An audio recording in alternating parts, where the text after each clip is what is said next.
Oh, my God. Ma'am, what's wrong? He's trying to break down the door. Today, we delve into a gripping and tragic incident that unfolded on a seemingly ordinary night in Botetourt County, Virginia.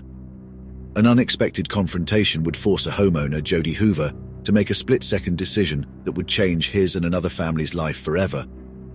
Before we unravel the events of that fateful night, let's delve into the backstory. The man who would intrude on the peace of the Hoover family was 35-year-old Jerry Lee Jones Jr. On the night of the incident, Jerry's blood alcohol content was found to be over 4 times the legal limit, leading investigators to believe that he was heavily intoxicated and likely confused. This was not a random binge for Jerry. That day was his late father's birthday, a day that plunged him into depression and led him to seek solace at the bottom of a bottle. 911, where's your emergency? There is a strange man outside our home, and he's hollering, and he's crying out. I don't know what's going on with him. Can you see anything about him, what he looks like? No, it's dark and raining. Okay. Did he have a vehicle or is he on foot? He's on foot. Has he come to your door or windows? He's at our door. He's at your front door? He's at our back deck. At the back deck? Okay, hold on 1 second for me, okay? I'm going to give you my wife. I'm going to go get my gun. In the call, we hear Hoover report a strange man outside his home who was hollering and crying out. Despite the developing crisis, Hoover maintained a steady demeanor, communicating the situation to the dispatcher as best he could. Hello. Ma'am, hold on 1 second for me, okay? Okay.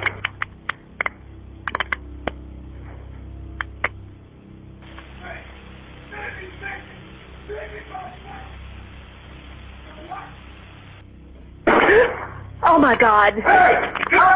Ma'am, what's wrong? He's trying to break down the door. Okay, ma'am, we've got deputies headed that way, okay? All right, thank you. Don't hang up with me, okay? Okay. No matter, listen, I want to tell you something. No matter what happens, just don't hang the phone up. You can set it down if you have to. I don't know. I think he's got a gun. At this moment, the situation takes an even darker turn.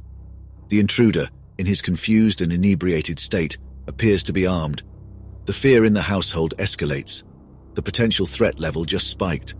Despite the dim light and the looming fear, the Hoovers are uncertain if the man truly has a gun, or it's a case of impaired judgment due to the dark and tense situation. Their lives, however, hang in the balance of this crucial unknown. Get out of the way! Get out of the way! He has a gun. I don't know if that's what he's got. Man, can you see the gun? No, I don't know if that's what it is. He's trying to break down the door. I can't tell. She can't tell. She's on the house. Can you ask your husband what kind of gun it is? He's just beating the door. I hear, ma'am. Ma'am, can you see if he has a gun or not? I cannot see. No, we've got louvers on the door, and the door is shut. It's a sliding glass door. She can't tell. The sliding glass door, their only physical barrier from the potential threat, now becomes a focal point of their desperate situation. Sliding glass doors, while often aesthetic and practical, offer little resistance against forced entry, especially when faced with someone determined to break in. It's a sobering reminder of the vulnerability we sometimes live under, even within our own homes. He told her husband he had a gun. Ma'am, is he able to get in the door? Not right now. He's trying. He's asking what date it is.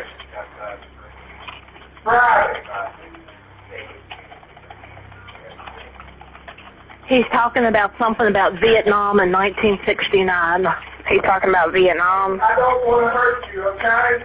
Oh my God! Oh God! He's getting ready to come in. Oh my God! Please get somebody here quick! Ma'am. Yeah. What happened? He just came through. My husband shot him, but he's still moving.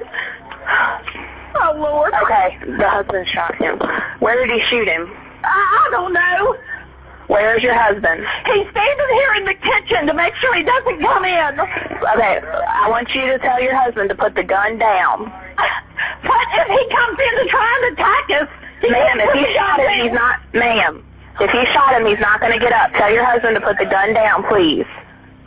As the dispatcher urges the homeowner to put down his gun, it brings us to a moment of introspection and contention. In the heat of such a crisis, is it prudent for the threatened party to disarm, even when the threat seems neutralized? Some argue in favor of the dispatcher, reasoning that disarming helps to avoid any potential misunderstandings when law enforcement arrives. Others, however, might feel this strips the homeowner of his last line of defense, particularly if the intruder was not incapacitated as presumed. It's a complex question, one that perhaps lacks a one-size-fits-all answer. It's also a reminder of the nuanced decisions that both emergency responders and victims must make in real time, under extreme stress. She says to put the gun down, but Is he laying on the ground? Is he breathing? we cannot tell. It is still dark. Is he on the back deck? Yes, he's laying on the back deck, I guess. Okay. In the face of immediate danger, the homeowner, Jody Hoover, defended his home and his family, resorting to the use of his shotgun when the intruder, Jerry Lee Jones Jr., broke through the sliding glass door. Tragically, Jones was shot and later pronounced dead at Carilion Roanoke Memorial Hospital. Despite his alarming and violent behavior that night, those close to Jones painted a different picture of him. Jones's sister, Margaret, believed her brother had been depressed and was drinking because it was their late father's birthday. She suggested that he was likely disoriented and thought he was at a friend's house. Margaret didn't believe her brother intended to hurt anyone. This tragedy underscores how quickly circumstances can escalate and how a series of poor choices can lead to a fatal conclusion. It serves as a sobering reminder of the importance of responsible alcohol consumption, mental health awareness, and the grave consequences of breaking and entering.